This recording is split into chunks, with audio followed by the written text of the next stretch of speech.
안녕하세요. 저는 60대 중반의 남자입니다. 저는 동네에서 조금 작은 규모의 마트를 운영하고 있는데 얼마 전에 기가 막힌 일이 있었지 뭡니까? 그래서 사연을 보내볼까 하여 이렇게 컴퓨터 앞에 앉았습니다. 마트의 작은 사무실 안에서 잠시 쉴 때마다 저에게 큰 위로를 주는 이 채널에 사연을 보낼 수 있게 되어 큰 영광으로 생각하고 있습니다. 아직도 사람 사는 세상은 살만하구나 하는 생각이 들게 만들어주는 사연들에 항상 큰 감동을 받곤 했거든요. 이야기의 시작은 저의 처남으로부터 시작됩니다. 저희 색씨는 3남매 중 둘째로 밑에 동생인 막내 처남이 늦둥입니다. 아내보다 10살이 어리니 처갓집에서는 어릴 적부터 귀한 아들이자 막내였답니다. 처형은 저희 색씨보다 2살이 많은데 큰딸은 살림 미천이라고 예쁨 받았나 봐요. 저희 색씨는 상대적으로 둘째가 달고 나와야 할 것을 못 가지고 태어났다고 듣기 싫은 소리도 많이 듣고 자랐답니다. 그러다 늦게 아들이 낳았으니 얼마나 예쁨을 받았겠습니까? 그러다 보니 닭 한 마리를 먹어도 처형과 처남은 닭다리, 색씨는 날개를 먹어야 했다며 지금은 닭 날개는 쳐다보지도 않습니다. 그렇다고 처형이나 처남을 미워하거나 사이가 나쁘진 않은데 괜히 서러운 둘째의 감정들이 남아있나 보더라고요. 저는 남자 형제만 셋 있는 집의 막내라 형님들께 맞지만 않으면 다행이었던지라 색시의 그런 쓸쓸함을 처음에는 이해하지 못했습니다. 하지만 나중에 결혼 허락을 받겠다고 찾아간 처갓집에서 좀 이상한 점을 느끼게 되었죠. 정말 모든 부분에서 묘하게 저희 색시보다 처형과 처남의 의견대로 흘러가고 있더라고요. 저희의 결혼이었음에도 처형과 처남이 사정을 이야기하며 그 해가 아닌 다음 해에 결혼하자는 이야기가 나오더라고요. 정확히는 처남이 중3이라 고등학교에 가고 결혼을 하는 게 어떠냐는 말이었죠. 그 말의 시작은 처형이 꺼냈고 처남이 고등학교 입시로 힘드니 누나가 배려해주라는 말이었습니다. 이 말에 처남이 큰 누나도 없는데 작은 누나까지 없으면 내가 좀 불편할 것 같아 라고 해버리니 장인 장모님도 그래 그렇다면 내년에 해. 한 해 늦는다고 큰일 나는 거 아니잖아 라며 동조하시더라고요. 그 말에 색시는 조용히 웃더니 나 임신했어. 배 더 나오기 전에 결혼해야 해. 난 내 애가 먼저야 라고 해버리더군요. 사실이 아니었지만 저는 색시와 하루라도 빨리 결혼하고 싶은 마음에 제발 저희 결혼부터 시켜주세요 라며 사정해 결혼 승낙을 받았습니다. 나중에 색시에게 왜 그런 거짓말을 했냐고 하니 지금은 고등학교, 내년엔 사춘기, 그 다음엔 대학 입시 핑계대면서 결혼 못하게 할 것 같아서 엄마 아빠 일하시니 쟤 나한테 떠넘기려고 그러는 거 내가 다 알거든. 언니도 괜히 빨리 시집간 거 미안하니까 저러는 거라니까 라며 웃더라고요. 그런데 처남은 아들이라서 그렇다고 쳐도 너무 온 가족이 받드는 거 아니야? 라고 하자 사실 제가 어릴 적부터 몸이 약했거든. 그런데다가 어릴 때 떨어져서 죽다 살아났거든. 이라고 하더군요. 몇 층에서? 몇 살 때? 라고 묻자 내가 중학교 3학년 때니까 쟤는 6살이었나 보다. 그때 지금 우리 사는 아파트에 이사 온 지 얼마 되지 않았을 때거든. 언니랑 나는 친구들 만나서 놀러 나가고 집에서 외할머니가 쟤를 봐주셨는데 외할머니랑 낮잠 자다가 할머니는 계속 주무셨는데 제가 우리 찾는다고 베란다에서 내려다 봤나 봐. 난간에 매달려 달려있더라고. 난간에 앉으려고 그랬는지 타고 넘으려고 그랬는지 모르겠지만 베란다에 틀을 잡고 매달려 있었던 거야. 5층이긴 하지만 어린애한테는 위험했지. 그때 내가 마침 집으로 돌아오다가 걔가 그러고 있는 걸 본 거지. 얼마나 매달려 있었는지는 모르겠는데 아무튼 애가 대롱대롱 달려있으니 얼마나 큰일이야. 그래서 우리 동생 살리라고 내가 난리를 치는데 지나가던 동네 오빠가 오더니 걔 밑으로 가더라고. 화단도 있고 그런 거기를 쩌벅쩌벅 걸어가 아무렇지 않게 들어가더라. 그 순간에 팔에 힘이 빠진 민호가 떨어지는데 그 오빠가 가서 잡더라고. 둘 다 다쳤을 것 같아서 달려가 보니 다행히 민호도 그 오빠도 크게 다치진 않았더라고. 그때 이후로 막내는 우리 집에서 왕이야 라며 웃더라고요. 안 그래도 귀한 아드님이 죽었다 살아났으니 부모님이 어떠시겠어. 그냥 다 오냐오냐 하시는 거지. 언니는 20대 초반에 사고 쳐서 시집가서는 괜히 더 저런다니까. 미안해서 그러지. 언니가 어릴 적부터 무용에 소질이 있어서 부모님이 공장 운영하시면서 엄청 뒷바라지 했거든. 그랬는데 학교까지 그만두고 시집을 갔으니 미안했겠지. 그래서 그런지 저렇게 부모님 기분 좋을 이야기만 해. 그런데 거기서 내가 가만히 있으면 계속 기다리라고 했겠지. 라면서는 씁쓸한 표정을 지었습니다. 그렇게 힘들게 결혼 허락을 받고 저희 집에 가서는 단번에 허락을 받고 나서 저희는 결혼을 했습니다. 다행인 건지 정말 아이가 식 올리기 전에 생겨 색시의 거짓말은 그렇게 묻히게 되었고요. 신혼 초기에 색시는 한동안 처갓집에 발걸음을 하지 않았습니다. 제주도로 신혼여행을 다녀오고서 인사 간 것 말고는 가지 않았죠. 저희 본가야 아들만 셋인 집에 제사까지 지내다 보니 자주 가 미안한 마음에 처갓집에 가자고 해도 나중에 라는 말만 남기고 색시는 친정에 가지 않았습니다. 색시가 그렇게 단호하니 저라도 챙겨야 할 것 같아 처갓집에 전화를 하면 또 색시 안부만 물으시고는 별 말씀이 없으시더라고요. 아무리 그래도 자식이 결혼을 했으면 궁금하실 텐데 더 물으시지도 않고 민영이가 성격이 좀 그렇지 하고는 끝이더라고요.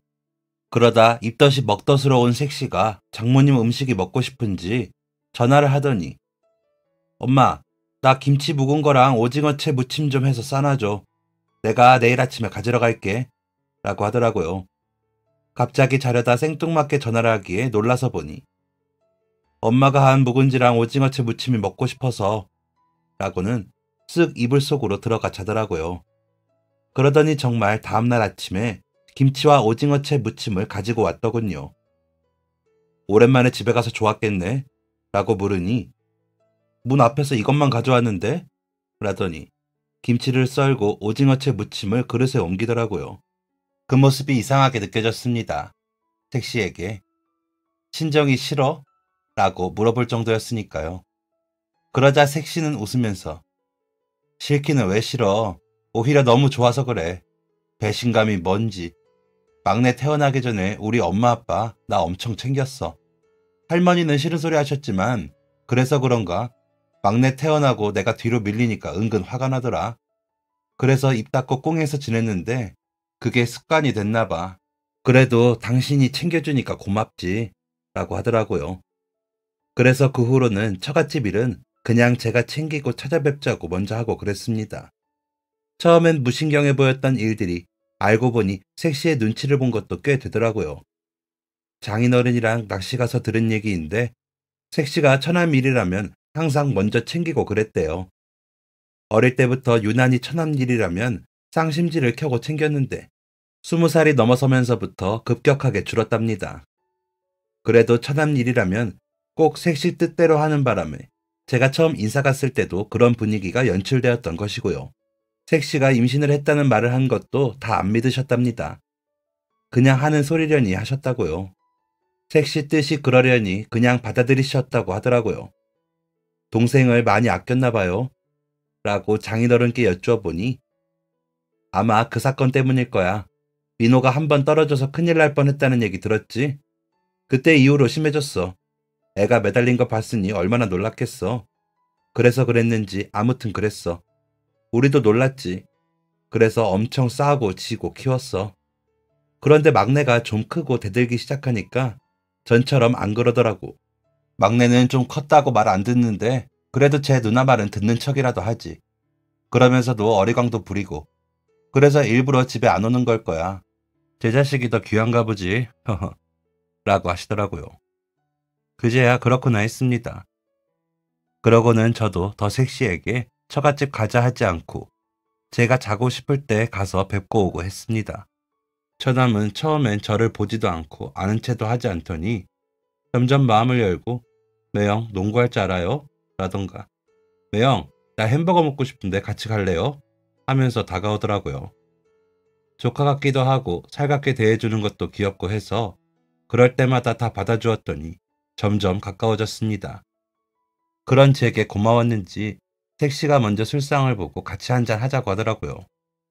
첫 아이 낳고 같이 술 마신 지가 언제였는지 기억도 안 났는데 그래주니 어찌나 감사한지 조금 과음을 했습니다. 그러면서 이런 얘기 저런 얘기 하다가 처남 사고 이야기가 나오게 되었죠. 그래서 얼마나 놀랐는지 이야기를 하던 색시가 그날 그 오빠 아니었으면 우리 민호 진짜 큰일 날 뻔했어. 진짜 평생 은혜 갚는다고 약속했는데 그날 이후로 사라졌어. 우리 아빠가 통닭 사준다고 하니까 그렇게 밝게 웃으며 좋아했는데 안 나타나더라. 집에도 아무도 없고 갑자기 없어졌어. 그 오빠 집이 되게 가난해서 옷차림이 허름한데도 동네 애들 다 쥐어잡았거든. 그런데 나쁘게 안 하고 오히려 애들을 다 구해줬어. 약간 영웅 같은 때가 있었어. 못되게 구는 애들은 혼내주고 힘없는 애들은 편들어주고 그런 오빠였거든. 진짜 볼품도 없고 어릴 때 소아마비인가 알아서 다리도 한쪽 절었는데 그렇게 쩔뚝이면서 동네를 주름잡았어. 가끔 혼난 애들이 엄마 끌고 나타나서 그 오빠한테 사기꾼, 도박꾼 자식놈이 어찌 귀한 내 자식한테 그러냐고 난리를 치는데도 눈 하나 깜짝 안 하면서 그런 놈보다 더 못된 짓 하는 아줌마 아들이나 교육 잘 시켜요 했다니까. 라며 웃더라고요. 그런 섹시의 모습을 보자니 약간 질투도 나고 궁금하기도 해. 그래서 그 오빠 좋아했어? 라고 물으니 더 크게 웃으면서 그 오빠는 그런 존재가 아니었어. 다리는 쩔뚝쩔뚝 절면서 무슨 생각이 나면 자기 뒷덜미를 탁 치면서 허허허 하면서 웃는데 진짜 이상했어. 나랑 1살 차이였는데 10살은 많아 보였다니까. 진짜 아저씨 같았어. 그런데도 나쁜 사람 아니니까 그냥 그런가 보다 했지. 민호를 구해주지 않았으면 그런 사람이 있었지 했을 거야. 그런데 민호가 매달려 있는 걸 내가 보고 누가 좀 도와달라고 소리를 지르는데 어른들도 나와서 보기만 하고 선뜻 달려들지를 못하더라. 그런데 그 오빠가 민호 밑으로 가더니 내가 받을게 괜찮아 하면서 팔을 벌리고 섰더라고. 다들 둘 다 다친다고 나오라고 그러는데도 꿈쩍도 안 하고 서 있더라고. 나도 뒤늦게 그 밑으로 달려가는데 팔에 힘이 빠진 민호가 떨어지는 걸 그 오빠가 받아서 감싸 안고 뒹굴고 있는 거야. 애가 놀라서 우는데 그 울음소리 들으니 살았구나 싶어서 눈물이 나더라고. 할머니는 그제야 놀라서 뛰어내려오시고 난리가 났는데 그 오빠가 민호를 안고 됐어 임마 울지마 사내 자식이 그러더라고. 그러고는 옷 툴툴 털고 일어나는 걸 할머니가 붙들고 살해한다고 난리를 쳤는데 됐어요 하고 가버리더라고. 라고 하더니 색시는 눈물을 닦았습니다. 그리고 이야기를 이어가는데 연락받고 공장에서 헐레벌떡 돌아온 부모님이 그 오빠네 집에 가서 보니까 그 오빠 혼자 있더래. 그래서 부모님은 언제 오시냐 물었더니 안 들어오신 지 며칠 됐다면서 신경 쓰지 마세요. 당연히 구해야죠 라면서 뒷덜미를 탁탁탁 치면서 허허허 웃더래. 그래서 아빠가 그럼 다른 거 말고 너 좋아하는 밥 사줄 테니까 뭐 먹고 싶냐 물으셨는데 통닭 사달라 하더래. 그래서 저녁에 만나기로 하고 우리 온 가족이 가서 기다렸는데 안 나타났어. 다음날 아침에 집에 가보니까 집은 엉망진창이고 사람이 없더래. 그래서 며칠을 가보셨는데 사람들이 와서 짐 다 빼고 빈집이 되더니 다른 사람들이 이사 오더래. 그렇게 그 오빠는 소식도 없었어. 절뚝절뚝 탁탁탁 허허허 요란한 사람이었는데 그 오빠가 없으니까 아파트 단지가 조용한 것 같더라. 민호 때문에 더 신경이 쓰여서 그랬는지 모르겠는데 가끔 그 오빠 생각이 나. 은혜 갚아야 하는데 못 갚아서. 그래서 민호한테 엄청 신경 쓰면서 살았어. 그런데 나 아니어도 걔 신경 쓰는 사람이 너무 많더라고. 그러다 당신 만나서 결혼하고 우리 결이 태어나고 정신 없어지니까 친정은 신경 덜 쓰게 되더라고. 그래도 우리 엄마 아빠 언니 동생인데 왜 신경 안 쓰이겠어? 그런데 당신이 잘 챙겨주니까 마음 놓은 거지. 안 그러면 예전처럼 신경 쓰느라 아무것도 못해. 하며 웃었습니다. 집안의 은인이라는 그 오빠에게 고마운 마음이 들면서도 괜한 질투심도 들더라고요. 저를 만나기 전의 일이기는 하지만 제가 없던 시간 속에 색시가 그 오빠라는 사람과 애틋해진 것 같은 마음에 껄끄럽더라고요. 그래도 어쩌겠습니까? 색시가 무사하고 처남이 무사하면 됐다 해야죠. 색시는 이름도 불러본 적이 없어 이름도 모른다는데 찾을 수도 없고 답답한 노릇이었습니다. 택시가 찾고 싶어 하니 찾아주고 싶긴 했거든요. 좋은 사람이잖아요. 그렇게 그날의 이야기는 저희 부부에게는 특별할 것이 없는 이야기로 지나갔습니다. 둘째가 태어나고 색시는 더 바빠졌고 저도 가장으로서 책임이 있으니 일에 더 열중해야 했거든요.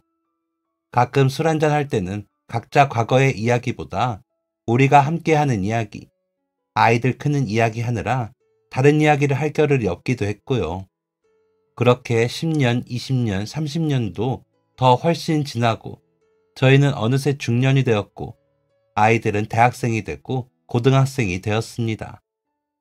어리기만 했던 막내 처남도 이제는 같이 늙어가는 처지가 되었고요. 얼마 전에 승진했다면서 매형, 승진턱 쏠 테니까 시간만 비워주세요. 라며 제법 아저씨같이 웃기도 하더라고요. 처형과 손윗동서는 재작년인가 3년의 별거 끝에 이혼을 하시고 처형은 아이들과 처갓집에서 지내고 있습니다. 이혼할 때도 전 재산을 다 받고 이혼을 하셨다는데 장인 장모님 공장에 나가면서 아이들 키우시더라고요. 조카들은 대학 다 졸업하고 취업 준비 중인데 잘 안 되는지 한동안 얼굴 보기가 힘들더군요.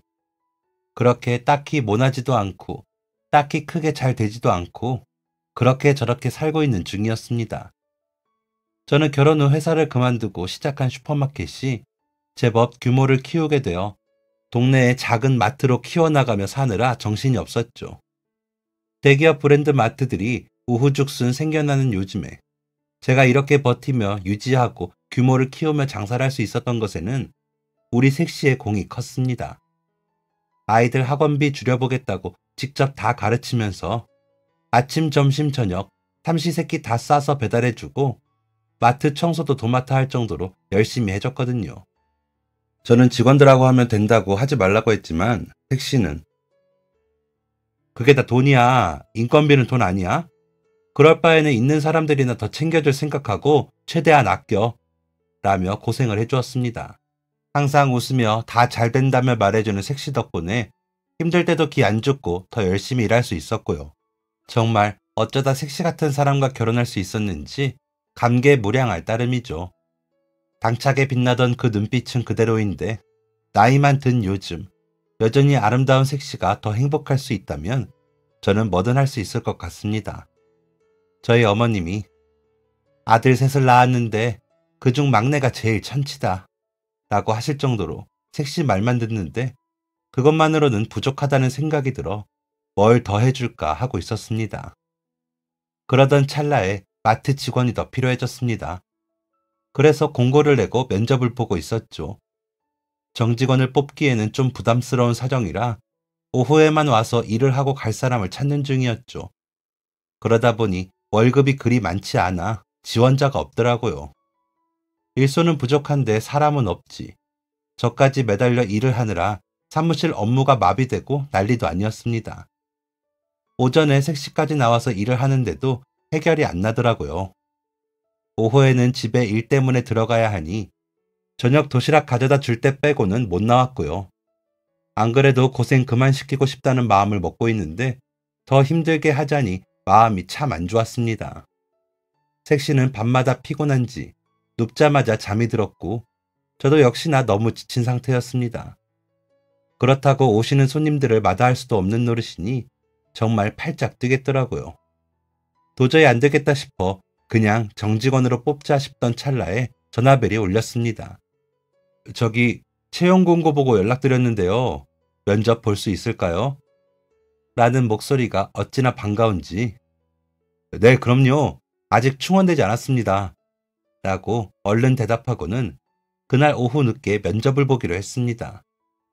색시가 저녁 도시락을 가져다 주기에 나 오늘 좀 늦어. 면접 보고 싶다는 사람이 연락 왔어. 이 사람 안 한다 그러면 다시 공고 올려보려고. 좀 부담되지만 정직원으로 뽑아야지. 라고 말을 했습니다. 색시도 좀 힘이 들었는지 그래, 아무튼 면접 잘 보고 이따가 들어와서 이야기해요. 라고 하기에 그러자 하고는 색시는 집으로 먼저 들어갔습니다. 그러고 또 정신없이 저녁 장사를 마치고 면접자를 기다리고 있는데 절뚝거리는 사람이 들어오면서 저기 사장님 계십니까? 하며 전화 속 목소리처럼 우렁차게 말을 하는 겁니다. 그래서 제가 사장입니다. 아까 전화하신 분이시죠? 라고 물으니 아, 사장님께서는 너무 젊으셔서 제가 하면서 뒷덜미를 탁탁탁 치는 겁니다. 그 모습을 보자 색시가 이야기했던 그 오빠가 떠오르며 저렇게 치는 거구나 싶어 웃으면서 마트에서 일해보신 경험은 있으신가요? 라고 묻자 이력서를 꺼내며 마트뿐입니까? 공사장도 종류별로 다 다녀보고 저기 그 대기업 마트 창고에서도 일해보고 동네 슈퍼에서 배달도 해봤습니다. 몸이 이래도 제가 깡다구가 있거든요. 이라고 씩씩하게 이야기하더니 또 뒷덜미를 탁탁탁 치는 겁니다. 가족관계를 물었으나 아무도 없다고 하시면서 몸이 이래서 결혼하기도 힘들었죠 뭐. 어릴 적에 아버지가 운다고 던져가지고 다리가 망가졌다는데 돈이 없다고 제때 치료도 못 해줬대요. 그래도 제가 힘쓰는 것만은 자신 있습니다. 라며 웃는 모습이 믿음직스럽더라고요. 다리가 불편한다 한들 일만 잘하면 됐지라는 생각이 들어 오후에만 나오시는데 괜찮으시겠어요? 라고 물으니 네, 오전에는 제가 병원에 있어야 하거든요.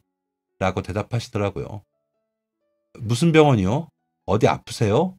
라고 물으니 아니, 나 말고 요양병원에 있는 사람이 있어서 들여다봐야 해요. 아버지가 치매 앓은 지 3년 정도 됐는데 중증이라 아침마다 가려고 하죠. 그래서 이 자리가 나한테 딱이에요.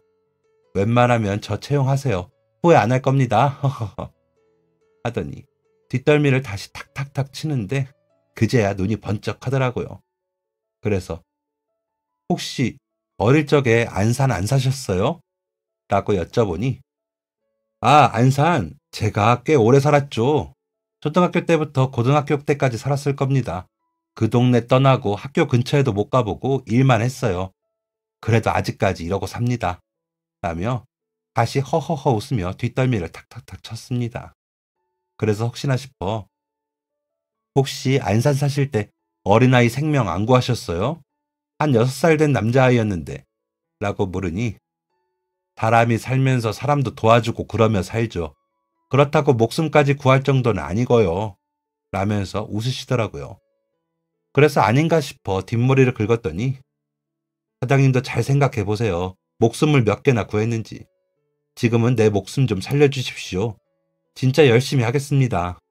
라며 다시 허허허 웃으며 뒷덜미를 탁탁탁 치더라고요. 그런 모습이 이상하게 정이 가고 마음에 들었습니다. 다리가 불편하신 건 크게 거슬리지 않더라고요. 너무 씩씩하셨고 자신있게 말씀하신 탓도 있는 것 같습니다. 그래서 그럼 내일부터 나와서 일해주실 수 있을까요? 저희도 사정이 급한 건 마찬가지거든요. 라며 이야기를 했더니 벌떡 일어나 고개를 연신 숙여가며 인사를 하고 나가셨습니다. 이력서의 나이도 색시가 말했던 그 오빠와 비슷했고 습관도 비슷해 설마 싶었지만 혹시나 싶은 마음에 목이 마를 정도였습니다. 처가 전체의 은인이라는데 이번 기회에 찼나 싶기도 하고요. 그래서 이력서를 들고 퇴근을 했습니다. 색시에게 보여주고 맞는지 확인하려고요. 그런데 색시는 먼저 자고 있더라고요. 정확히 말해 졸고 있던 거죠. 그래서 깨워 들어가 자라고 말을 했더니 그대로 침대로 들어가 자는 색시를 차마 깨우지를 못하고 식탁 위에 이력서만 올려두었습니다. 아침이 되어 밥냄새가 나 눈을 떠보니 색시가 이력서를 들고 당신 이거 뭐예요? 라고 묻더라고요. 그래서 어제 면접 보신 분 뒷덜미를 탁탁탁 치더라. 웃음도 허허허 하고 웃고 혹시나 사진 보면 당신 알까 싶어서 가지고 왔지.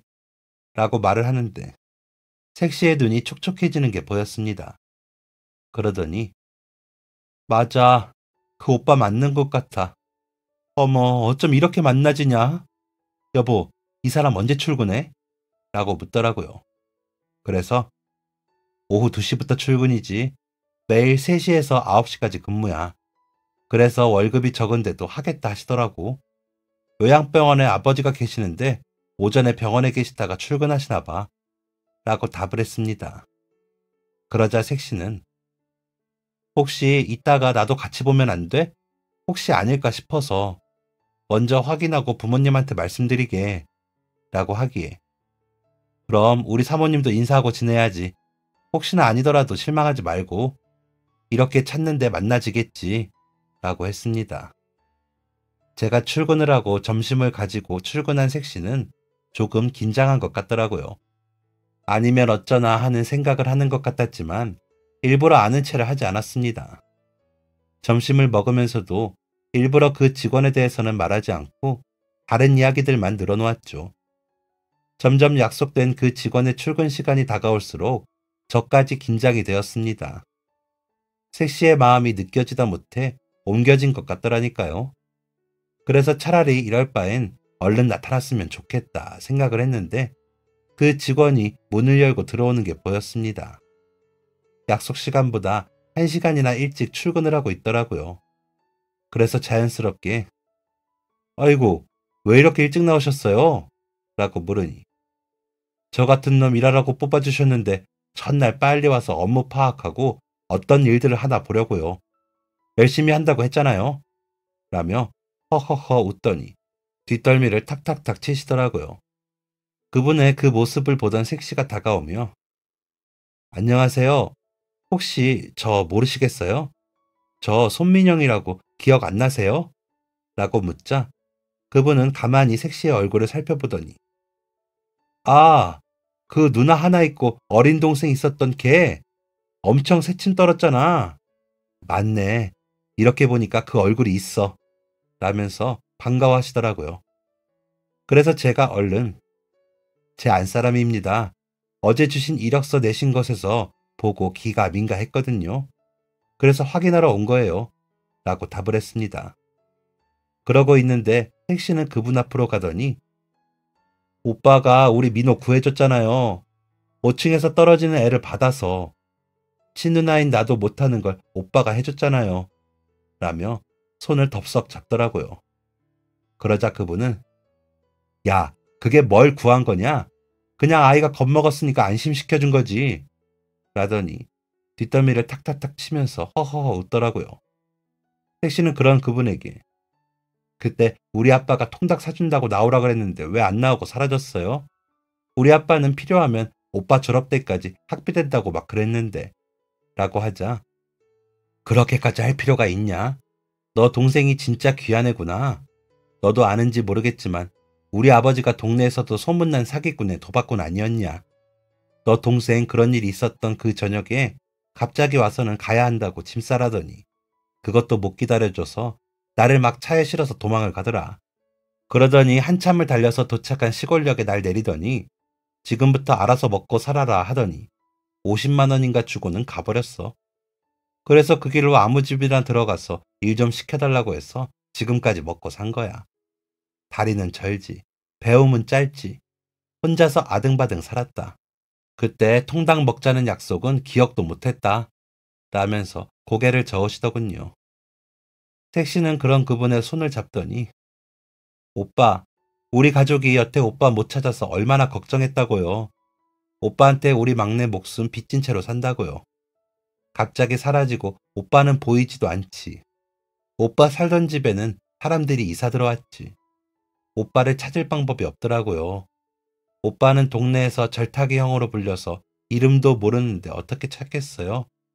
오빠 이렇게 찾은 거 알면 부모님이랑 우리 동생도 다 좋아할 거예요. 라며 어린아이처럼 좋아했습니다. 그러자 그분이 눈물을 글썽거리며 나를 찾았어? 나를 기다렸어? 정말? 야, 그것만으로도 고맙다. 나를 낳은 엄마도 내가 싫어서 나를 놓고 도망가서는 안 오고 안 찾던데 너희 가족은 그것 좀 도움받았다고 나를 찾아주었어. 그것만으로 너무 고맙다. 우리 아버지라는 사람은 그렇게 나를 내버려두고 어디 살았는지 죽었는지 모르게 살더니 재작년인가 찾아왔더라. 치매라면서 한 1년 같이 지냈는데 도저히 안 되겠어서 요양병원 보냈는데 그래도 아버지라고 혹시나 무슨 일 있을까 싶어 아침 저녁으로 들여다보고 산다. 내가 몸도 이렇고 벌이도 시원치 않으니 정부 지원을 좀 받기는 해도 일을 안 할 수가 없어서 일자리를 찾을 수 있었는데 여기 사장님이 너 남편이라니 세상 참 넓다가도 좁다. 라며 쓱쓱 소매 깃으로 눈물을 닦으시더라고요. 색시는 그런 그분의 어깨를 두드리며 웃었습니다. 그러더니 그분이 사장님, 일하러 왔는데 일해야죠. 무슨 일부터 할까요? 라면서 일어나더니 택시에게 너도 일 보고 가라. 그리고 너희 동생에게 잘 커서 잘 살면 된다고 해. 너희 부모님께도 그때 그 통닭은 먹은 걸로 하겠다고 전해드리고 나를 찾아 헤매셨다니 그 시간만으로 나는 보상받았다고. 세상에 나를 기다리고 찾는 사람들이 있었다니 그걸로 위안이 된다. 고맙다. 앞으로 열심히 일할게. 라고 웃어 보이시더니 문 밖으로 먼저 나서셨습니다. 절뚝절뚝거리긴 했지만 어찌나 씩씩하시던지 직원으로 뽑길 잘했다는 생각이 들더군요. 그 생각은 적중을 했고 어찌나 일을 척척 해내는지 다른 직원들도 놀랄 정도였습니다. 그렇게 그분은 본인의 몫보다 더 많은 일들을 하시더라고요. 색시는 그날 바로 전화를 걸어 장모님께 다 말씀을 드렸나 봐요. 그러고서는 이틀인가 있다가 장인어른이 손에 치킨을 잔뜩 들고 마트로 오셨더라고요. 그러시더니 저에게 그 사람 어디 있나? 라며 물으시는데 떨림이 느껴지더군요. 그래서 그분과 만나게 해드렸더니 얼싸안고 아유 이 사람 어디서 무슨 고생을 한 게야. 그때 우리가 학교도 마치게 해주고 일자리도 주려고 했는데 갑자기 사라지면 어떻게 해? 아이고 이 사람아 라며 우셨습니다. 같이 온 처남은 제가 그때 살려주신 그 아이입니다. 살려주신 덕분에 이렇게 잘 컸습니다. 라며 머리를 숙여 인사를 하더라고요. 온 가족에게 귀에 딱지가 않도록 들으면서 컸거든요. 처남이 조금만 말썽을 부리거나 이상하게 굴면 어렵게 구한 목숨인데 그렇게 굴 거면 그때 그 형이 널 구했겠니? 너는 너 혼자 사는 게 아니야. 그 형한테 빚 갚는 마음으로 열심히 살아. 라면서요. 한창 사춘기인 고등학교 때는 그래서 많이 힘들어 하기는 했지만 군대에 다녀오고 대학을 졸업하면서는 오히려 나는 잘 될 거야. 그럴 수밖에 없어. 그럴 운명이 아니었으면 그때 그 형이 날 살렸겠어. 라면서 스스로가 최면을 걸듯이 말하더니 대학도 잘 들어가고 군대도 잘 마치고 취업도 잘 해냈습니다. 그렇게 처갓집에서는 처남의 목숨은 그분에게 빚진 목숨이기에 더 소중하게 열심히 살아야 하는 목숨이 되었습니다. 그런 분을 정말로 만나게 되었으니 처남의 마음도 상당히 벅찼을 겁니다. 장모님은 연신 고개를 숙이시며 고맙습니다. 덕분에 저희 막내가 무타일이 잘 컸습니다. 감사합니다. 라며 인사를 하셨고요. 언제 나왔는지 색시도 곁에 있더라고요. 그런데 그분이 아이고 제가 뭘 했다고 이렇게까지 하십니까? 부끄럽습니다. 그때는 당연히 그랬어야 했고 그럴 수 있으니까 한 건데 뭐가 대단하다 이러십니까? 자꾸 이러시면 저도 불편해서 일 못합니다. 그러면 사장님이 힘드실 텐데요. 다른 직원들도 보는데 이러지 마세요. 라고 하시면서 처가 식구들을 사무실로 들여보내시더라고요. 그러더니 저를 향해 씩 웃으시면서 뒷덜미를 탁탁탁 치더니 사장님, 나 때문에 번잡스럽죠? 미안합니다. 내가 복잡한 사람이네요. 하시더라고요. 장인어른은 사온 치킨을 쭉 늘어놓으시더니 그때 못 사준 통닭 대신 사왔네. 뭘 좋아할지 몰라서 이것저것 사다 보니까 일하는 사람들하고 나눠 먹으라고 하자. 그분은 갑자기 고개를 숙여 엎드리시더니 흑흑거리며 울기 시작하셨습니다. 자꾸 이러시면 제가 기대를 하게 됩니다. 저는 해야 할 일을 한 건데 뭘 그러세요. 저 같은 놈 뭐 그리 대단하다고 온 가족들이 오셔서 저한테 그러십니까? 이러시면 제가 희망이 생기고 기대를 한다고요.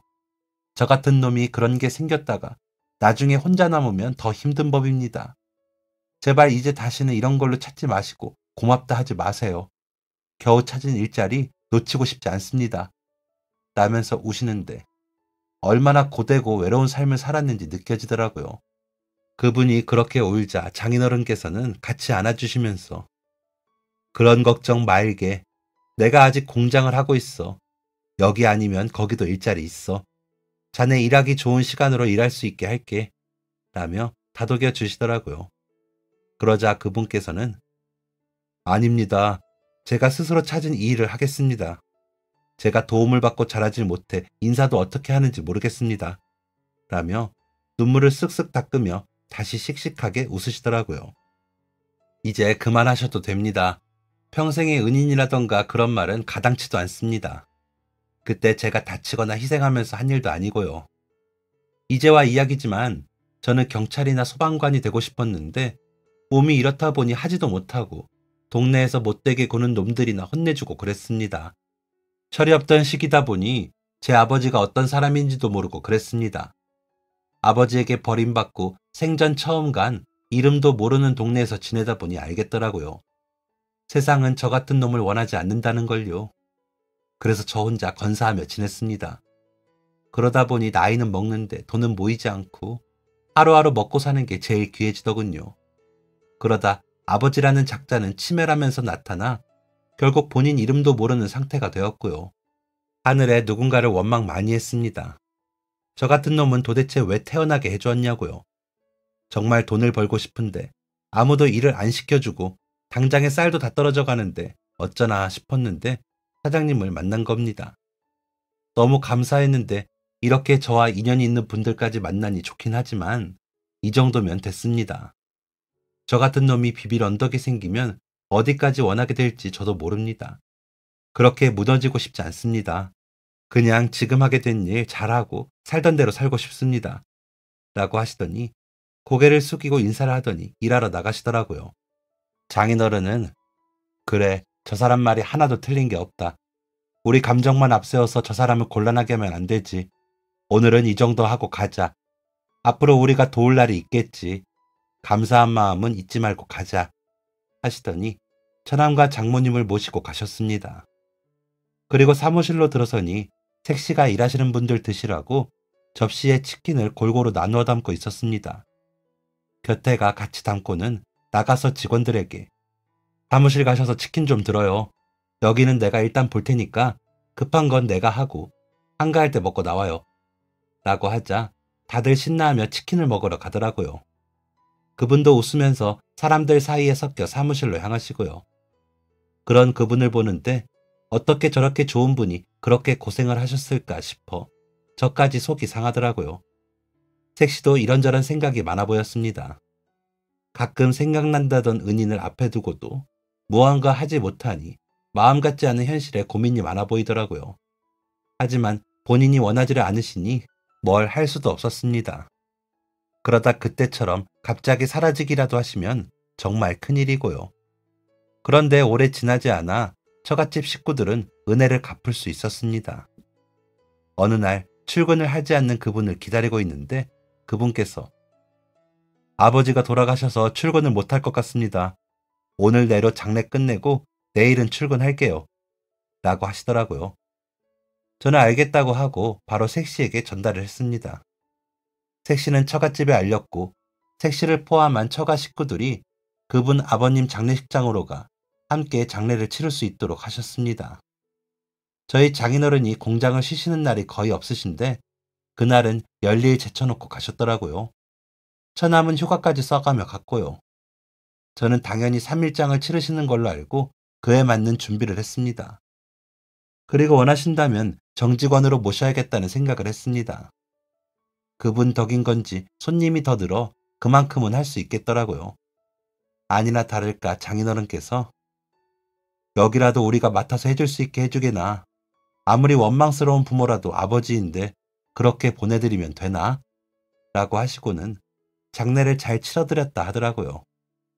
저는 마트 일이 있어 잠깐씩 들렀다가 왔는데 온 가족이 거기서 자리를 지키며 일을 하는데 누가 보면 친척인 줄 알겠더라고요. 그분은 웃긴 하셨지만 기운이 없으셨고요. 아무리 원망스럽다고 하나 세상에 하나밖에 없는 혈육이다 보니 마음이 많이 허전하셨겠죠. 발이 날 때는 제대로 서지도 못하고 우셨다 하더라고요. 이럴 거면 좀 제대로 살지. 왜 그랬어? 라며 소리도 치시더래요. 그런 그분을 온 가족이 위로하고 같이 슬퍼하면서 장례는 마무리가 되었답니다. 장지는 근처에 공동묘지로 정하고 모셨는데 한참을 보면서 못 일어나시더래요. 그러시더니 처가 식구들께 너무 감사합니다. 제가 친척도 없이 살아서 안 도와주셨으면 장례를 어떻게 치렀을지 모르겠네요. 덕분에 잘 치렀습니다. 라고 인사를 하시니 장인어른께서 우리 이렇게 지내세 너무 가까이도 말고 너무 은혜 갚는다라고도 말고 그저 먼 친척처럼 우리가 도울 일 있으면 돕고 싶네. 아무리 갚는다 한들 우리 아들의 살아있는 목숨만 하겠나? 그러니까 부담 느끼지 말고 자네는 자네대로 잘 살아. 우리는 그렇게 알고 살다가 이렇게 가족들 손이 필요할 때 달려올게 라고 하셨다고 하더라고요. 그러자 그분은 눈물을 펑펑 쏟으며 우셨답니다. 그렇게 다시 출근한 그분은 전보다 더 열심히 일하셨습니다. 그래서 당당하게 정직원 제의를 했죠. 이제 병원 안 다니시니 정직원 하실 수 있지 않으세요? 라고 여쭤보니 어휴 감사합니다. 그렇게 해주시면 저야 너무 감사하죠. 하시더라고요. 그렇게 한 5년 같이 일을 하고 이제 그분은 제게 형님으로 불리십니다. 형님은 지금도 어찌나 일을 잘하시는지 온 직원이 무슨 일이 있으면 형님부터 찾을 정도니까요. 덕분에 제가 일이 훨씬 수월해졌습니다. 감사한 일이죠. 코로나로 배달도 많고 마트의 수익이 좀 더 떨어질 때도 형님은 걱정 마십시오 사장님. 내가 다니면서 우리 마트 얘기만 하게 할 테니까 라더니 채소나 과일을 떨이로 막 파시더라고요. 그게 소문이 나 매출이 다시 오르고 대기업 마트 홍수 속에서도 저희 마트는 살아남고 있습니다. 알고 보니 전에 청과시장에서 일해본 경험이 있으신데 다 시들어 버리는 것보다 제 값이라도 받고 파는 게 낫다면서 그렇게 하시더라고요. 그러더니 채소 사러 왔던 손님들이 다른 것까지 같이 사시면서 매출로 연결이 되었죠. 팔불출인 저는 이것도 저희 색시 덕분이라고 생각합니다. 색시에게 이런 인연이 없었고 감사함을 잊고 살았다면 제가 마트를 지키지 못했을 것 같거든요. 이래서 아내 말을 잘 들으라고 하나 봅니다. 형님은 명절에 저희 처갓집으로 가셔서 같이 지내는 사이이기도 합니다. 그렇게 정말 친척처럼 지내고 있습니다. 삼남매가 합심하여 형님과 어린 시절 이야기를 하면 혼자서 못 알아들을 때도 있지만 몇 번을 들어도 재미가 있습니다. 형님이 사고도 많이 치셨더라고요. 저희 처가 이야기 어떠셨나요? 저는 처가 이야기를 생각하면 사람 사는 거 참 별거 없다는 생각을 합니다. 서로 돕고 사는 게 최고인 것 같기도 하고요. 저도 그래서 도울 수 있으면 돕고 살자 싶습니다. 여러분들도 그러셨으면 좋겠습니다. 다들 즐겁게 여유 있는 마음으로 도우며 사는 삶이 되길 바라겠습니다. 지금까지 사연 들어주셔서 감사합니다. 사연이 재밌으셨다면 구독과 좋아요를 눌러주세요. 감사합니다. 안녕히 계세요.